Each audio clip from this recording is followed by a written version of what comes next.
Hello.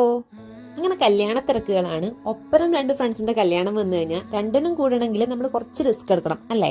തലേന്ന് നാട്ടിലേക്ക് വന്നിട്ട് പിറ്റേ ദിവസം രാവിലെ തന്നെ ഞാൻ ബസ് പിടിച്ചു കോഴിക്കോടേക്ക്. തേജസ് തലേന്ന് അവിടെ തന്നെയായിരുന്നു സ്റ്റേ ചെയ്തിട്ടുണ്ടായിരുന്നത് ഫ്രണ്ട്സിന്റെ കൂടെ. അത് കഴിഞ്ഞ് അവൻ എന്നെ പിക്ക് ചെയ്ത് രാവിലെ തന്നെ നമ്മൾ നേരെ അമ്പലത്തിലേക്ക് പോയി. അമ്പലത്തിലായിരുന്നു കല്യാണം നടക്കുന്നത്. കല്യാണമൊക്കെ കഴിഞ്ഞതിന് ശേഷം നമ്മൾ നേരെ ഫുഡ് കഴിക്കാൻ വേണ്ടിയിട്ട് വീട്ടിലേക്ക് പോയി. വീട്ടിൽ നല്ല അടിപൊളി സദ്യയായിരുന്നു. ഒരുപാട് നാളുകൾക്ക് ശേഷമാണ് അത്രയും രസമുള്ള ടേസ്റ്റി ആയിട്ടുള്ള സദ്യ കഴിക്കുന്നത്. അതൊക്കെ കഴിഞ്ഞ് ഡ്രസ്സൊക്കെ ചേഞ്ച് ചെയ്തിട്ട് നമ്മൾ നേരെ കണ്ണൂരേക്ക് വരവായി, അതായത് വീട്ടിലേക്ക്. കുറേ ദിവസമായി വീട്ടിൽ നിന്ന് ഇറങ്ങിയിട്ട്, അപ്പോൾ എല്ലാവരും തിരക്കാനൊക്കെ തുടങ്ങി. ഇനി നമുക്ക് വീട്ടിലെത്തണം. ഒരു 4-5 ദിവസം കഴിഞ്ഞതിന് ശേഷമാണ് നമ്മൾ വീട്ടിലെത്തുന്നത്. അവിടെ ഇവിടെയൊക്കെ പോയിട്ട് അപ്പോൾ വരുന്ന വഴി നമ്മളൊന്ന് മുഴപ്പിലങ്ങാട് ബീച്ചിലേക്കും പോയിട്ടുണ്ടായിരുന്നു. ബീച്ചിൽ പോകുമ്പോൾ തന്നെ നല്ല സന്ധ്യ ആയിട്ടുണ്ടായിരുന്നു. പിന്നെ ഭയങ്കര തിരക്കായിരുന്നു.